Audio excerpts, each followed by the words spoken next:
So how's it going, guys? My name is Kioh, founder of WalletGyde, and today we have quite a podcast for you guys. We have Mr. Prince Dykes on the podcast. I tell you what, I am so excited to host this podcast and record this podcast. Before I have Prince Dykes speak, I want to give you guys a little, background of the caliber and the level of, I would say quality of a speaker Prince Dykes is. So let me just run through it right quick. So Prince Dykes is his background. He's an investment advisor rep. He is also an Investopedia councilman, right?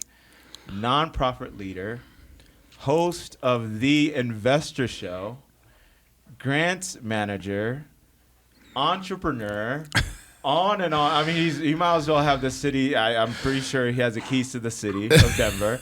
So I want to introduce to you guys Mr. Prince Dykes. Thanks for being on this podcast. Thank you for having me. Always glad to be here. Thank you for the invitation, and just glad to be here. Absolutely. Thanks for being here. So, look, of course, there's one thing that we love to talk about at WalletGyde, and that's money.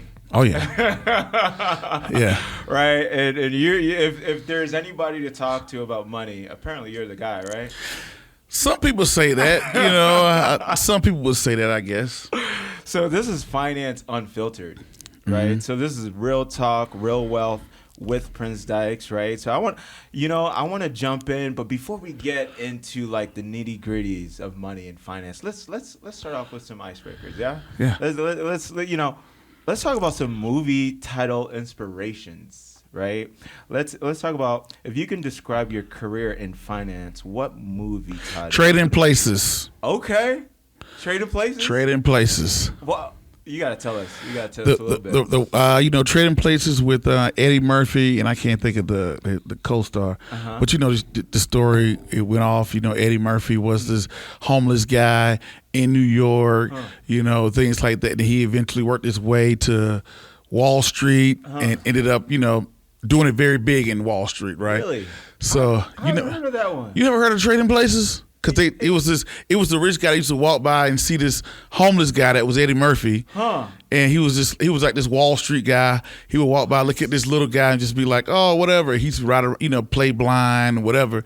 But for some reason, I watched the movie so long ago. Sure. But the premises was that Eddie Murphy learned and pretty much ended up beating this guy at his own game or something, helping him winning the game. So it's like they almost like traded places. So and the metaphor to that, to my real life, me coming from a small town of Waynesboro, Georgia, right? Wasn't an academic guy at all. Was probably like a CD student. Barely kind of made it out of high school, you would say. Sure. And exactly, barely made it out of high school. So these things now, to who would have dreamed that, hey, this guy will go off, and listen to the United States Navy. I got recruited my junior year of high school, and throughout my military career, did 20 years in the military as a Navy diver, and I was on submarines, and I was a cryptological chief when I retired out. But throughout that process of going to school, earning my MBA, learning about finances, learning about investing, and to be sitting on Wall Street, to be sitting, having dinner with Warren Buffett and all those things like that, that's crazy. So that's why I say Trading Places. I see. I told y'all this. We got quite a speaker today. Said sitting with Warren Buffett. I love that. So first of all, it sounds like I got a movie, a new Trading movie Place, to take a look at, which is What's Up, especially with Eddie Murphy. Okay. Trading Places. And he wasn't a comedian. It wasn't a. And it was it was a little bit of a comedy because he was like this homeless guy that was doing comedy to like make money. He would act like he was blind to get money from donate to the blind, and he'd be wearing shades. Then somebody remember him like, oh, I remember you on the other street. So like doing like hustling things or whatever I would say. So that's what made it pretty cool. No, that's what's up. No, and I like how you watched it and then lived it. Yeah. I always tell people is, when people ask me about my path or, hey, something crazy people don't probably understand. Sure. I've never worked a job in the financial industry, right? But I started my own firm. So, and that's a pretty crazy story of itself. I had never envisioned that when I left home that, I actually hated math. So, to get to this point now to do some of the things I'm doing now it's just crazy. And I got to give all the praise to God for that. Amen. Yeah. What's changed is the definition of smart has changed. See, when we were in school, smart was the person who had the best memory. So if you had a good memory, you was intelligent, right? Now, like if I asked you and said, hey, Caleb, who was the 23rd president? What would you tell me? Look, I ChatGPT it. See, now think about it. If it was, let's say, 20 years ago, when you was in like high school or middle school, it would have took you days to get that answer. Sure. Right, to get the real answer. Now, you could have went and asked somebody, but you had to go to the local library, get a library card, go to the right book, find the right book, and be like, voila, that's the president. That's days. Now, today, how long would it take you to find out who's the 23rd president? Seconds. So now that having a good photographic memory, it has gone away now. So true. And then also, too, it used to be if you knew how to work a calculator, you was smart. Somebody said, what is 23% of 200,000? You had to know how to work a calculator. Ooh, I'm smart. Now, anybody can type that in and find out within seconds. So the definition, so now the value is not placed on that. The value now is changed to people. Okay. It's people capital. Now the person who know how to network with people is more capital in that because the people that came from the 70s and the 80s, they had a strong sense of relationship.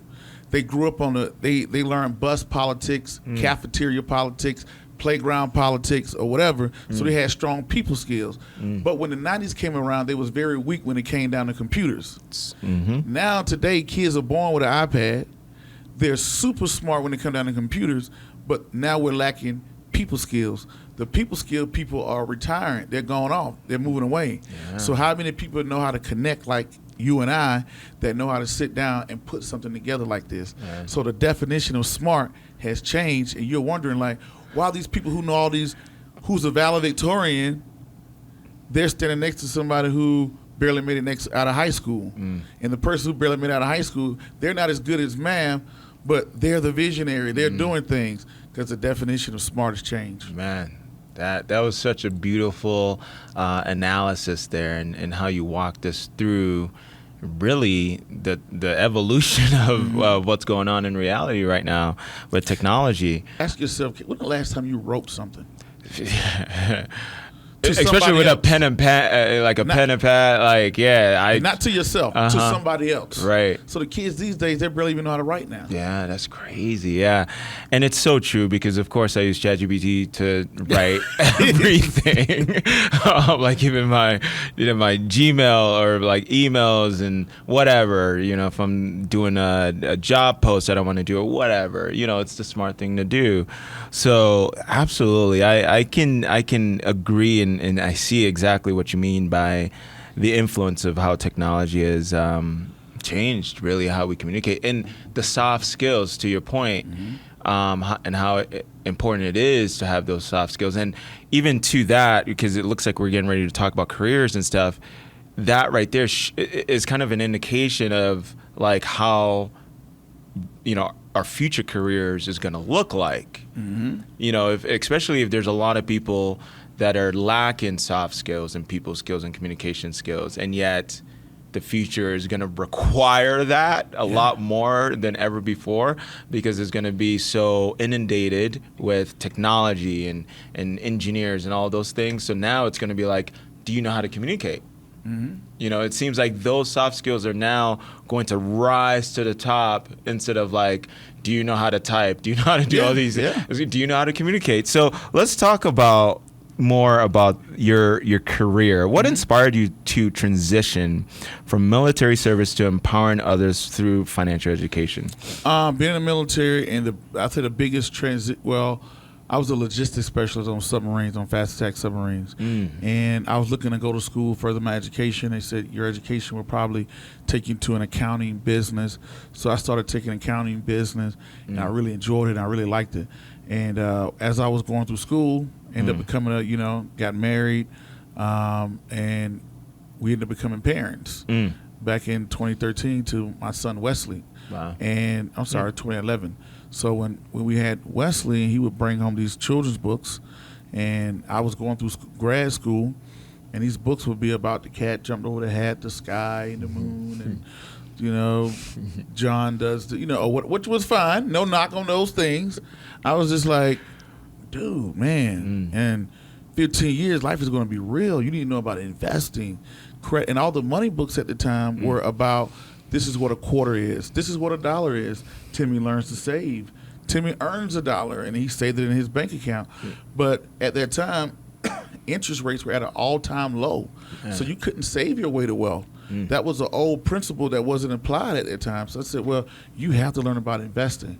And I started with a YouTube channel. I knew once I was going through school, my son inspired me. And I said, you know what? One day once I retire from the military, I'm going to go into this industry one way or the other, even though I didn't know anybody, didn't come from anybody in the industry.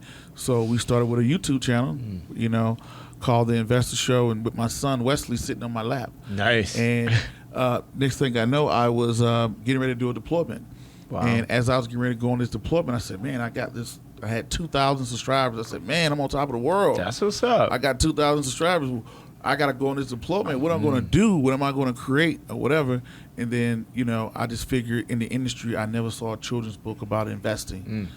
Everything was about money and saving and earning $1. This is what a quarter is. I'm going to write a storyline with Wesley now, how we learn to invest. And hence to 2014, writing Wesley Learns to Invest. And then I decided to find a publisher. Couldn't find a publisher.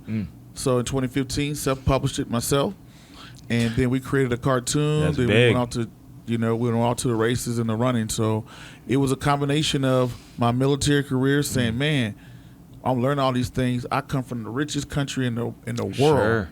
Number one, we're known for capitalism. Yep. How the heck I don't even know what the S&P 500 is. I don't know what the NASDAQ is. I don't know what the Dow Jones is. How did this happen? So it became a mission of, why can't I do this for my child? Sure. Then when I started to do it for my son Wesley, it made me ask my dad, we had Nike, you brought the Apple, we ate at McDonald's, you never thought about investing to these companies? And his why changed everything. He said, son, I didn't know you could do that. Yeah. So I always had the mantra of, what if my dad knew? Exactly. What if he had a friend that went in and showed him and taught him things that he can invest in, how it would have changed me and my 3 older brothers' lives. Man, such a beautiful story. And what I even heard in that story is essentially, I would say, part of the mission of WalletGyde, right? Yeah. And it was the lack of financial education. Right, and it's such a beautiful story in that, and I like how you actually took that action and that initiative to start educating your kids. To even now, it's not even just your kids anymore. It's you have a full-on business company about financial education. And to your point, you said we're in the richest country in the world, and yet you could grow up not knowing anything. See, that's crazy. In America, it's lineage based. If you just happen to have that right, say if Wesley grew up on the other side of the tracks. Yeah. Right? Yeah. So it's lineage. So if you're lucky to have the right dad, mom, uncle, grandparents, cousin that looks out for you, good for you. Yeah. But if you grow up on the opposite side of the tracks, you don't get it. Yeah. Like right now, I can teach it to them blue in the face. A kid cannot get an investment account unless their parents did it. But what if your parents are incarcerated? What if you're a foster child? Yeah. What if your parents are struggling with life so much themselves, or they got bad spending habits so much themselves they don't have time to teach anybody else or to even open up an investment account? Absolutely. There have been kids, I've been on the ground where I've gone out and wanted to give the $500 worth of stocks to a kid. Parent won't even open up the investment account. Yeah. Because they don't even know what you're talking about. Exactly. Right? So now if I go to the other side of the tracks, they're like, oh, yeah, you can add that right into our portfolio, right? So it's lineage based. How do you break the monotony of if your mom, dad, grandparents, you're good. So, and that's why you have to attack the kids at the youngest age possible. Absolutely. Because when you talk to the kids, that's the best way to change the future. So true. Because the industry is geared towards repair. We're going to repair your credit. Yep. We're going to repair this. We're going to teach this. Sign up now. Yep. How can you prevent it? And man, so much nuggets right in there.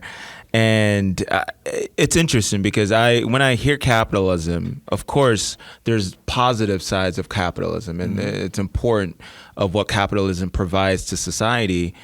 What it seems like that capitalism has either not done or forgot to do or whatever is, especially the people that are creating capitalism, right? The producers, right? So there's the producers, consumers, right? And so it's almost as if there's no one's taking that responsibility of educating, to your point, the other side of the tracks, right? And it's almost as if money is only flowing in a certain side of the track and not on the other, right? And it does take the ones that are on the other side of the track that are not aware of money flowing, and it takes them to find a way to get the financial information, to your point, to make it generational as well, so then they can start being and participating in that I would say the economy, right? And it's so to your point, I 100% agree, and that's really the passion of WalletGyde is the education. It's really the information, It's first an information gap before it's an economic gap. Right? So in financial education and information is what empowers people to start being on that right side of the track, to your point. So I would say, this is some good stuff here. Let's talk about then the myths of finance, right? With all your experience, what's one financial myth you wish people would stop believing? Following rich people. Okay. I think that's one of the dumbest things you can do, right? And this is why it sounds crazy, because you're like, I want to follow somebody successful. Sure. So let's break that down. Let's look up on your phone, right? Berkshire Hathaway. How much cash does Berkshire Hathaway have on hand? I want you to look it up. Okay, look it up. Okay. Because I don't want to say, oh, this guy got on my podcast and said Berkshire has this much cash. I want you to look it up yourself. I'll type in Chat GPT here. How much cash they got on hand. Right. And it's open because you can read the 13Fs, 10Q. That's owned by Warren Buffett. Right? Yeah. So how much cash do they have on hand? Yeah, let's see what it says. So it says, as of September 30th, 2024, Berkshire Hathaway held a record of $352 billion in cash. $352 billion. Yes. Right. What is the current interest rate on a government bond? That's I'm interested to know. That's about 3 to 4%. Wow. So if you got $324 billion, what is 3% of $324 billion? There we go. These is where the mathematicians come in. So yeah, it's a good bit of billions of dollars. Yes. So putting this money in a savings account, he's going to make billions. Mm-hmm. Berkshire made billions for the savings account. Why would he jump into crypto? Why would he jump into the new hot thing or whatever? Yeah. When I can just sit here and I will say 300. Just say for simple math purposes, 300 billion. 10% of that is about, I would say, 30 billion. Right, so 3% is probably like 3 billion. So if I just sit here and do nothing, I would make 3 billion a year from my company. Sure. So all these new hot things that you're trying to chase or whatever, you're trying to fall behind somebody else who's just like, I'm pretty risk adverse because I can make billions sleeping. Right. Right. So what is someone who's sitting there who's working with $500? Right. So now if you had reversed the role, if Warren Buffett had $500, he'd probably be more aggressive. He probably would get Ethereum or Bitcoin, or he would be taking more risk. So you're back here, hey, I'm going to follow this guy. He's doing this. This person's doing this or doing that. You can't really mimic that person because that person's at a whole other level at the game that you're not. So also on top of that, they put out a press release, oh, Berkshire Hathaway made $10 billion. And you're like, man, I'm so far. Yeah. I need to figure out how to do it. So you're trying to find your $500 and do the most riskiest, craziest things in the world, trying to make this, not realizing this person is generations ahead of you. Absolutely. Right? So when you're coming from the bottom, you have to follow the stories of people who really like in one lifetime, how did they build it versus like, oh, these people who got old wealth. Yeah. How do they do this? Okay. Today, Warren Buffett's 94 years old. Yeah. That's just him living. That's like 5 or 6 generations. Who was his dad? Yeah. Howard Buffett, right? What did his dad do, right? So you're talking about, you're probably like, his dad was a congressman, stockbroker. Yeah. Man, you're like 15 generations behind. Yeah. Why would you try to mimic old money? Old money don't need to take those type of risks or those type of things. That's a whole nother wealth that we can't fathom, right? So now, hey, I'm at $200-300, $400, trying to mimic somebody who's at who's on another stratosphere. I see. So I think that's one of the biggest myths, because you're trying to take $500 in order to turn $500 into $1,000. You need 100% return on investment. Do you know how hard of 100% return on investment is? Doesn't the stock market only give out like 10% or 8%? 10 or 8 on a yearly basis. Yeah. So with that, using the rule of 72, that takes 10 years to turn $500 into See, the thing about it, when you walk into the race, you got to realize you are so far behind. Yeah. Right? And you can't mimic old money rules. Exactly. Because they're on generation number 25 with all the resources in the world. And you have to tap in at a different market. And then they're already applying compounding as well through all that. Yeah. So you just. While I think I make billions. While I think about my next move, I'm making billions. And then I could decide, oh, you know what? I guess I'll just buy Chick-fil-A. So you bring up a great point. So then, like, to that, consumer or investor that only has $200-300 or whatever, what do you then think is the right wealth creation strategy for them? How can they get that in their lifetime? You have to be a dumb investor. I mean by a dumb investor, this is the person that's so dumb that they will just take their money and put it into the S&P 500 for 20 years or 10 or 15 years, do the same thing over and over. You can just go get a job, right? You have to find some type of way to make money. Sure. People love to get out here on this entrepreneurship. That's like the craziest. I hate that. Entrepreneurship. Hey, go out here and start a business. Dude, you don't have any health care. What if you had you're one accident away from collapsing your whole entire business plan? Sure. You have no health care. I can't sit here and false flag, oh, Prince is an entrepreneur. No, Prince did 20 years in the military. He's getting a pension, right, for the rest of his life. So he has pension, he has health care, so he can take a little bit more risk than the average bear would probably be able to do. Sure. So the first thing I tell people to do is go get a job. Get some type of health care, get some type of something coming in, start investing into your 401k and things like that. Bureau of Labor Statistics, I want to say it said 45% of businesses will fail within the first 2 years. Sure. 10 years, it even goes up. So you're planning a game where you have a high probability of failing.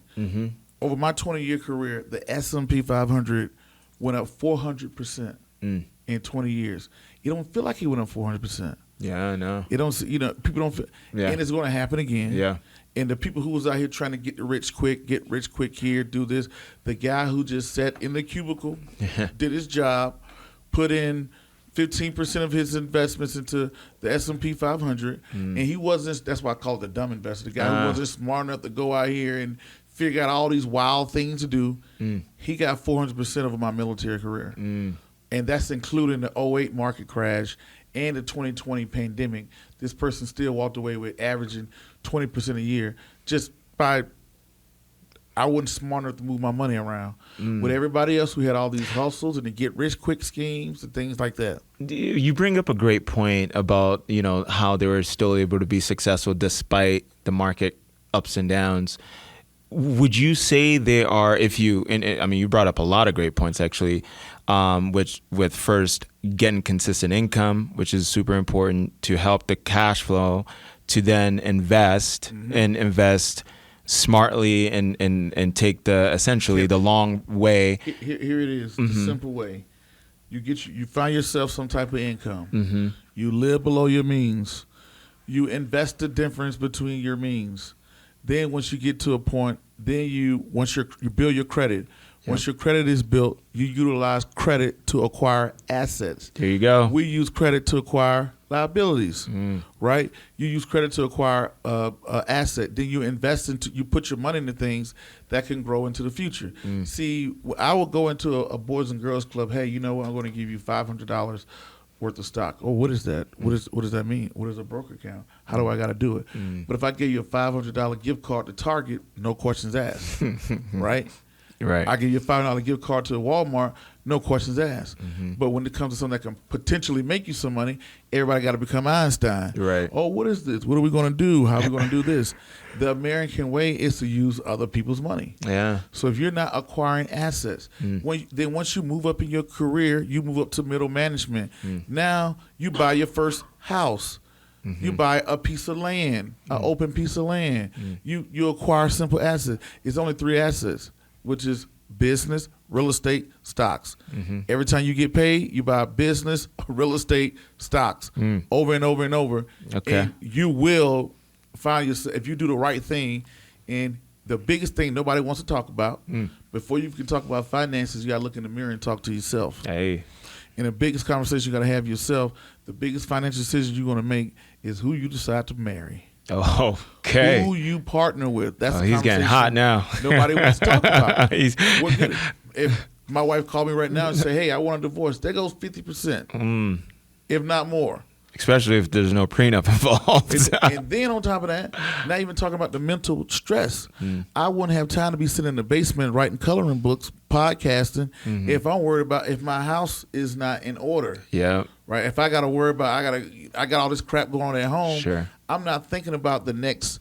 Oh, I can acquire this piece of real estate, this piece of property. I don't have time to listen to this podcast because I'm at home fighting with my wife and I got this going on. So that's the thing I tell my 13-year-old son. Hey, look, Dad, this, and this. It's going to be about who you decide to partner with. And I got this from Jalen Rose. He said people are going to come in your life to do 4 things: add, subtract, multiply, or divide. That's it. That's good. Jalen Rose, the basketball player? The basketball player. Okay. Well, I heard him say that. That's right. Every person you talk to, either going to add, subtract, multiply, or divide. And it's who you're surrounding yourself with. So true. And you marry the wrong guy or woman or whatever, you could be, is your house in turmoil? You don't have time to think about, maybe I should invest. That's so true. Let me check on my 401k. Let me check on my Roth IRA. Let me check on my this. Right. And one of the biggest misconceptions, another big misconception, people think of 401k, they think of stocks. You know you can purchase land with a 401k?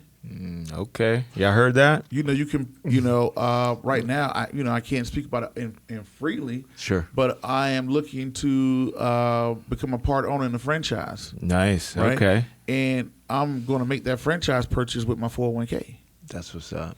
So people think about, this 401k. You can purchase land with a 401k. You can purchase real estate with a 401k. Now, there's rules around it, and you can purchase into a franchise. What about life insurance as well? On the infinite banking sort of the whole product. IUL thing and things like that. What makes IULs great is it's a one-stop shop and forget it. Right? Hey, you pay $300 a month, $400 a month, right? And this is going to take care of your insurance. Also, is going to take care of your investing, and it's going to be an annuity one day. So it's a one-stop shop. Pay $500 a month. This is how much money you're going to have. You can't lose. You only could gain. All this stuff like that. What people cannot answer is how much does it cost? It is costing you. It is a fee attached to it, and it does not beat if you were to use life insurance for life insurance and investing versus investing. I see. The trick is most people cannot, it's not disciplined enough. everybody would go through a recession. And when people go through a recession, the first thing they cut off is the life insurance. Yeah. So the thing about it is it's a good one-stop shop thing. Okay. But it's not a one, it can be done better. Okay. But when it comes down to the world of investing, there's no such thing as bad. There's always good, better, and best. I see. The fact that somebody's investing into something, that's a good thing. Could it be better? Yeah, it could be better. Sure. And could they have the best opportunity? They could have the best opportunity. So I challenge you, anytime somebody bring to you about infinite banking, because you can borrow against that money, tax-free, what are the cons to this? If you can't tell me the cons, you don't know the product that well. I see. So many people are just pushing product and don't know the ins and out of the product. See, I can tell somebody, I have a client call me, I can tell them all the pros of IUL, all the you said IUL, and could you define IUL? Index Universal Life Policy. I see. So Index Universal Life Policy, it's an index because it tracks the S&P 500. It's a universal policy because it covers your whole life, right? It's a whole life policy, or whatever. And then Index Universal Life, it's a life insurance policy on top, so it has a death benefit. So if you die, you get something. It tracks the S&P 500. It's usually capped. Like it can, if the market goes up by 13%, you're capped at 13%, but you can get none at the bottom. So it's a pretty big, and then that cash flow that builds up, people can use that to borrow, buy a house, buy a car. That's where that whole infinite banking thing comes into place, where you become your own central bank. So, and it sounds like that's the positive, of course. Yeah, it's not bad. I always tell people it's a one-stop shop. But is it the best thing? Because so many people go out there, they like, IUL, IUL solve it all. It's the best thing in the world. I see. All you need is it's like, well, let's break this apart, So, it's not a bad thing. Okay. And so right there, in it of itself, what we're talking about is different financial products, right? And, there's a lot. What it seems like, especially I remember when I was, studying in finance, I'm like, wow, there's a lot of financial products out there. So since we are right now focused on investment type products, we talked about life insurance. You talked a little bit about 401k. I'm sure there's other names of other different retirement sort of products. Do you mind of course, Roth, there's, Yeah. So in the whole world of investing, you say, man, there's a lot of products. People, they're all doing the same thing. The reason why you think there's a lot of products, because you don't know what the baseline is. What is the benchmark of finance? Caleb, how do I know if my investment is worth my time? Yeah. How do I know if it's worth my time? Yeah. Because it's called the future value of money. That's what people don't understand. That is one of the biggest formulas I took from Berkshire, the future value of money. So if an investment comes to me, if I have $50,000 a day, how do I know this investment, what do I match it up against? What do I match it up against, Caleb? Yeah. If I came to you and say, hey, it's a Burger King down the road, if you put $50,000 in it, you could be a 20% owner. How do you know if it's worth your time, Caleb? Yeah. That's one of the big thing is I look at the $50,000 and say, okay, over the next 20 years, if I put this into the no risk at all, I brought U.S. bonds. That's the most risk-averse, risk-free investment. No risk at all. Let's say if it's 3%, 4%. The reason why that formula becomes hard, we don't know what the future of interest rates will be, right? As interest rates go up, it benefits savers, right? Because if you got a savings account, you're getting a better save. But if you're a spender, if you got a credit card, it's killing you, right? So you look at the future value of money. In 50 years, 4%, compounding at 4%, I know in 20 years, my money with no risk at all, I don't know off the top of my head, but let's say if it's $70,000. No risk at all, I would make $70,000 risk-free. If I did take risk and go to the market would return, let's say, 8% a year. So if I took some risk, market risk, which is the S&P 500, over the next 20 years, my $50,000 would be $80,000. Now I got to look at the Burger King. Okay, Burger King, how much money you're making? What are you doing? How much money am I projected to make over 20 years, right? And let's say if the Burger King is bringing in free cash flow, I don't know, $100,000 a year. Okay. And you're projected to make, let's say, $20,000 a year if everything goes well. So you're like, okay, well, 20,000 times 12, my $50,000 would be worth $120,000 if I went with the Burger King. Now, but it comes with risk. We know it's not going to be perfect. Market fluctuations. If I'm taking risk, in order for this to be worth my while, I need to make X, Y, Z. So high level, the Burger King is 120,000. It's projected to make. I need to make 120,000 in 20 years.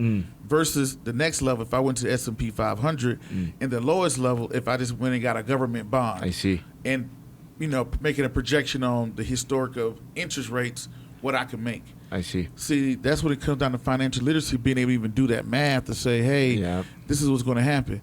People would get a car today and don't think nothing about it. A car? A car. Yeah. They get a car. Oh, buy a car for $50,000. Don't think nothing about it. What is the car going to be worth in 5, 10, 15, 20 years? Okay, that's a depreciating asset. Yeah. Well, if I purchase a house, real estate compounds on average at 4%, unless you're in Denver, where it's compounding at 20% a year. Yeah. So those knowing, okay, real estate, if I put this money here, this is the future value of my dollar in the next 5 years.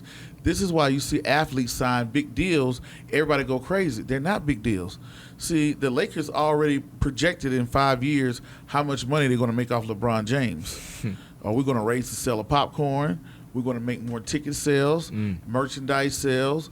In the future, we're going to make, if we get this deal done with LeBron, we're going to make $1.2 billion. Out of that $1.2 billion in 5 years, and then we're going to go get insurance just in case he dies or something's going to happen. Wow.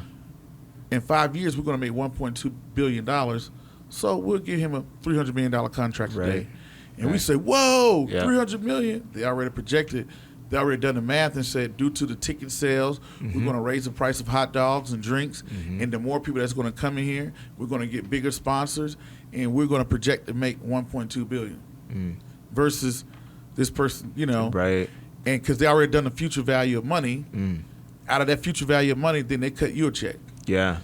No, the future value, that term right there. Yeah. That's why the deals always sound big when they sign. Yes. But they slowly dwindle over time. Sure. Like when Patrick Mahomes signed a $100 million deal for 10 years, that was like, whoa, dude, $100 million in 10 years. Now you fast forward 5 years later, like, dude, you got robbed. Yeah. You don't think the Kansas City Chiefs had done the math over the next 10 years? And it actually even goes back to our initial conversation about the one side of the track versus the other, right? Yep. That the one on the right side of the track, they know. To your point, right? And so they can do stuff like that. So we have been talking about some really awesome stuff. Yeah. I want to actually talk about, with all this information and knowledge about finance and financial products, and everybody knows the importance of course, investing in the markets, or the importance of what financial literacy does, or even speaking to a financial advisor. What I want to ask is, why is there a trust issue when it comes to financial institutions and other financial professionals? What do you think is the cause of that trust? Well, it goes back deep. Look at my situation with my dad, right? It's, I don't know if I got a news flash for y'all, because y'all probably didn't notice. I'm black, right? so being that, I kind of figured that was news flash, because y'all didn't know that. But being black in the Deep South, looking at my dad, who's 78 years old today, he grew up and my grandmother, well, they didn't believe in banks. They didn't believe in saving money, because there was no trust there. It was just, hey, if you put your money into a bank, they got all these fees, and they had things happen where banks just took people's money. Yeah. So within the black community and minority communities, it was a distrust, where people didn't trust financial institutions. Then you didn't see people make a bunch of money from. How many people that got a bank and made a bunch of money? Right? Or during the Great Depression, if you saw, the Great Depression, at a time where blacks couldn't even vote. Yeah. If you thought white Americans lost their money because there was no FDIC, what do you think happened to black people? Yes. They lost trust. There was no trust in financial institutions dating back years and years and years and years ago, right? So now when people look at a financial institution today, it doesn't really do anything for you. Yeah. You don't know anybody that really made a bunch of money dealing with a financial institution. It's a stigma. You had redlining going on. People couldn't get bank loans. Sure. There was no such thing as, hey, let me go borrow this money so I can go buy a Burger King or a McDonald's. Yeah. It didn't happen. You didn't get the loans. You barely can even get a loan to purchase a home. Yeah. So there was no trust. There was like, what do you mean? So people put their money in the mattress. People lost trust. And you pass that down to your kids. You pass that down to your children. So people just generationally didn't trust banks. Yeah, absolutely. I know when I was studying finance, reading about the I would say the bubbles actually that happens in stock markets. So, I mean, I'm sure we've all watched The Wolf of Wall Street. We've all watched all these movies. He's been on my podcast. Jordan Belfort, yeah. Okay, nice. That's what's up.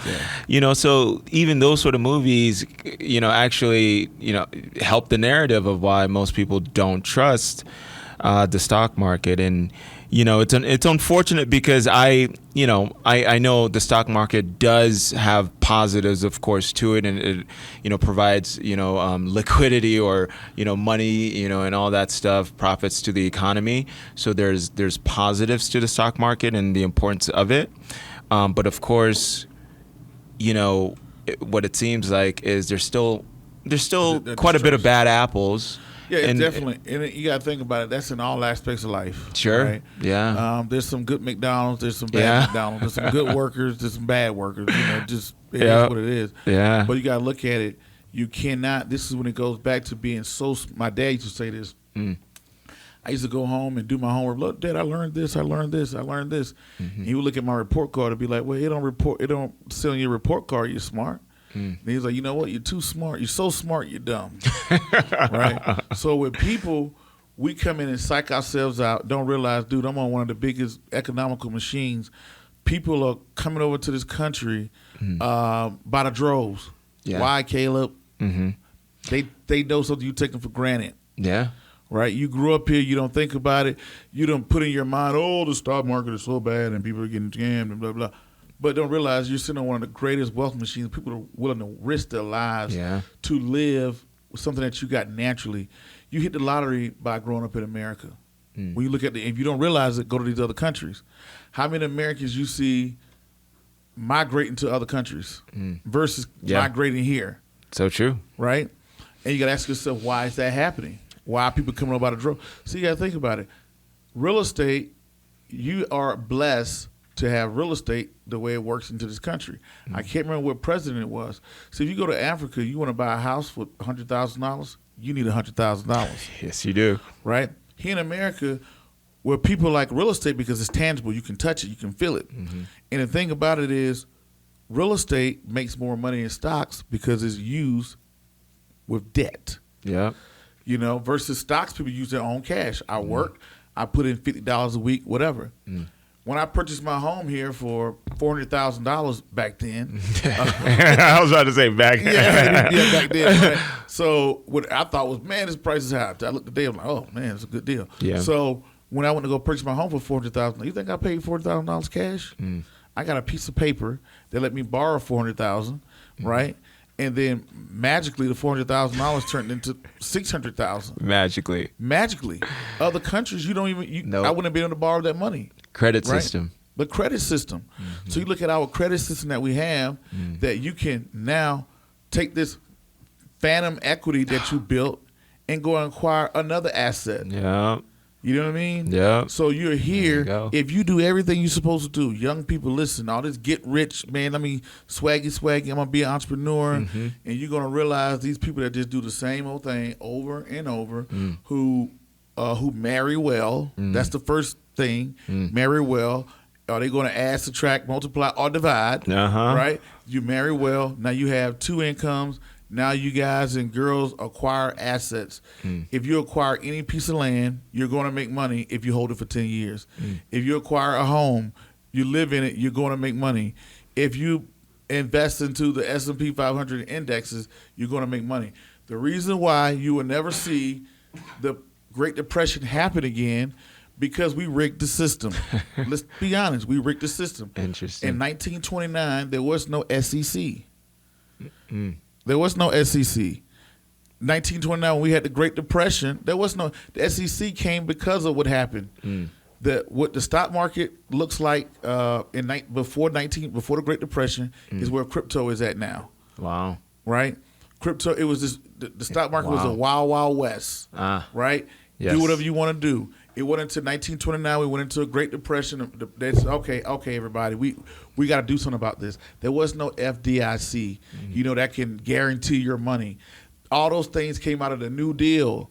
To now, the Federal Reserve can just print money. In 2020, if we didn't have those regulators in the play, we would have had the Great Depression happen again. Yeah. We was able to print up trillions of dollars, throw it into the economy, give it to companies so people didn't lose their job, all because of what? All because we had all these tools that was in place that we could say, oh, okay, you know what? Okay, companies, here's the money, keep people on payroll. Notice, shouldn't people have lost their houses at that time? Yeah. We put in forbearance. Man. Forbearance. Hey, you know what? Caleb, you can't afford your home? Don't worry about it. Pay us back later. Yeah. You need 3 months. You need some more months. We can reorganize. That didn't exist in the 20s, right? Yeah. So people sometimes are looking at, what's going on? What's happening? They don't realize we're no longer on a gold standard. Yeah. We're going to rig the system. And they don't realize that the system is rigged. Our economy hinges upon, guess what? Debt creation. Nope. Our economy hinges upon the United States military. Really? Because we can create our own rules. Why? We got the biggest stick. Who's going to tell us no? Who's going to tell us to pay back that debt they owe? I mean, China is knocking. Right? And the reason why it hasn't happened because of what? I mean, there's a lot at stake. You got the United States military. Yeah. If we didn't have the world's strongest military, our economical system would collapse. Yeah. Right? But since we have the biggest military, it's just like put it on the street terms. Yeah. Think about it. Say if you got a bunch of gold and Louise, right, got a bunch of guns. Who's going to win the argument? Exactly.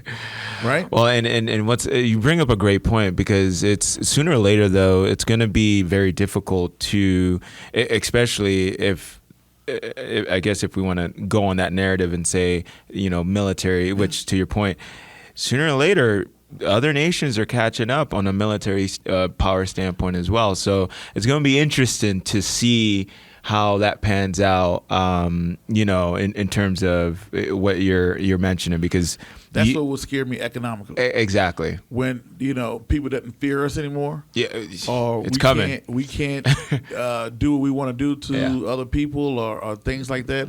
Or we can't go in and because now we're the world currency. How did that happen? Is it because our paper looks better than everybody else? No, we got the biggest guns. Yeah. Right? Yeah. And as countries, like you said, are speedy, because now it's cheaper to fight people. So nobody's going to storm the beach in Normandy no more. Yeah. Now it's going to be a cyber attack. People are going to figure out a way to do a cyber attack. People can now use guide missiles through a satellite. Man. Now people have remote satellites. People can send them, as technology advances. Exactly. If they're not our ally and they're making technology advances, now it's going to be, that's when things become interesting. But until that point happens, I got full faith in our economy as long as we got the strongest military. For sure, man. Well, it looks like, wow, we have already zoomed through an hour. That was, wow. It's been an hour. Yeah, we've already zoomed through it. So, I mean, it's been power-packed. We've been talking about some really awesome topics as it pertains to personal finance and wealth creation. I want to ask you this last question, and if anything, what's really exciting about this podcast is this is a part 1 series, so we're gonna most definitely. Okay, let me say this one thing before. Yeah, go ahead. Name one asset class that if it was to decline today, it would be the first thing on the president's office. It would be the first, probably real estate. Nope. Huh. Real estate plays a role. I mean, paper assets. It'll be stocks. Yeah. Stock market collapse tomorrow today. It's the first thing on the president's desk, right? Yeah. And what would you say that? What? Yeah. The system is too big. It's in too many people's 401ks. It is. It's infiltrated the system too much. So right now, if the stock market lose 20%, people's network automatically drop. That's true. Right? Versus a house, the real estate market is there too, but the real estate market, they all in bed with each other. Sure. You know? So right now, the stock market is the heartbeat of the world economy. And what's really interesting too, would you say then, based off of that description, it seems like, is it then some sort of artificial wealth? You know, in the sense of like turned into artificial wealth with Ronald Reagan when he took us out the gold standard. There you go. When the Federal Reserve just came out, you saw during the pandemic, they printed out trillions of dollars and just gave everybody stimulus checks. And the only thing about it, why you can't give out too much, is you got to make money has to be scarce. It has to have some form of scarcity, right? Because if you don't keep money scarce, a loaf of bread would be $1,000. Yeah, inflation. Now $1,000 ain't worth nothing. So you got to keep money. You got to know. That's why you raise interest rates. You raise interest rates to suck money out of the economy. Yeah. Because you got to keep it scarce. This monopoly money, if somebody just printed it, just throw all over the place. So it has to have some sense of scarcity. We love capitalism, but we don't respect the side effects. In order to have a capitalism, somebody got to be at the top. And in order to have a top, what does that mean? If you got a top, you got a bottom. You got to have a bottom, right? And people that's at the top, they want to stay where? On the top. So with that comment you made about being on the other side of the tracks, it's like it's a survivalist mentality. Yeah. You know, how can you have a lot of food? You have to have an abundance of food. Yeah. Somewhere in there, you got to be a little selfish. You don't make millions and billions with being, a charity. No. Somewhere in there, you got to kind of be a little selfish to get to $1 billion. So when a person gets something, that's why you have to watch the stuff you see online, because naturally nobody wants to help you. So why people would tell you online, hey, pay me $100 a month and I'm going to show you how to make millions. Yeah. Use common sense, Caleb. If you went to Best Buy today and brought a printer and you got home and discovered it prints $100 bills, real $100 bills, what would you do? I'll print a lot of money. Now, would you make a YouTube video and tell everybody else how you got this printer and how it prints a bunch of money? Start your own business. Right. So the thing about it is, these people that say, hey, I know how to print money, you would be quiet and just print your money. Yeah. And that's you might tell your friends here, there, or whatever. You're not going to be like, guys, go to Best Buy, get this printer, and print the money. It doesn't happen.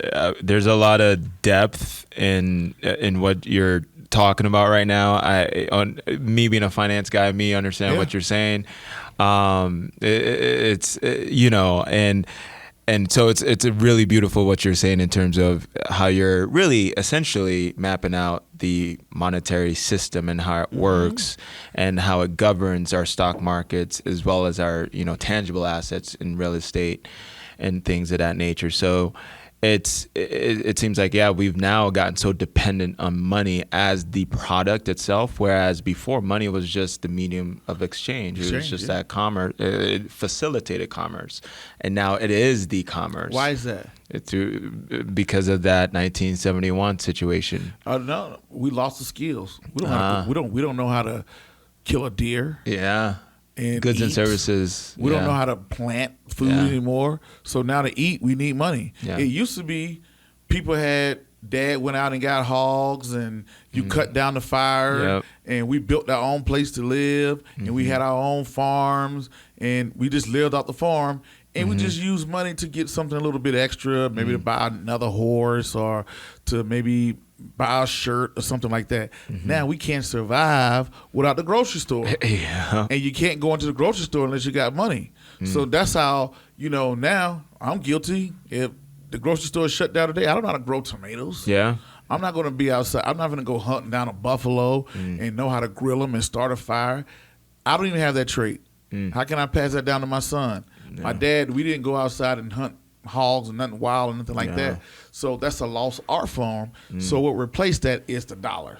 Which is what makes financial literacy so important. You can't eat Yeah. You can't even eat. You can't live. You can't go to the gym.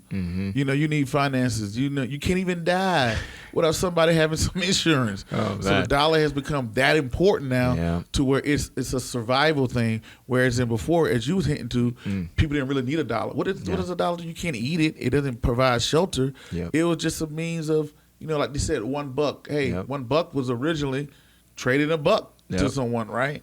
But now it is. I can't even have lights, water, gas, nothing. I can't even get a bottle of water.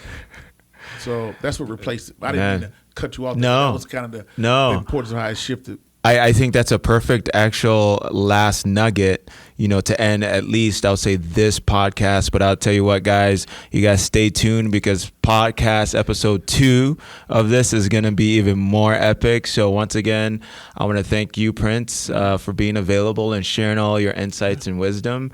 And I'm looking forward to a lot of the exciting projects that I know we will collab together with. Definitely. Yeah. Glad to be here. Awesome. Sweet. Oh, man, it's already 3:10. I didn't know it was that late. Yeah. The hour went by. No, look, and that's the beauty when you start like really dialing in and talking about some really cool stuff, man. Yeah, so no, I know we have a lot more, which is actually great because then for our next meetup we can dive and the thing deeper. about it is so many people are sitting on the economical machine that if you can't just invest into the European market index and make the type of returns you can get here. A lot of us have that, and we're searching for new ways to get rich so fast. I only got $500. I can't do. You're trying to find this, the next scheme, and the next this, and the next that. Get rich quick.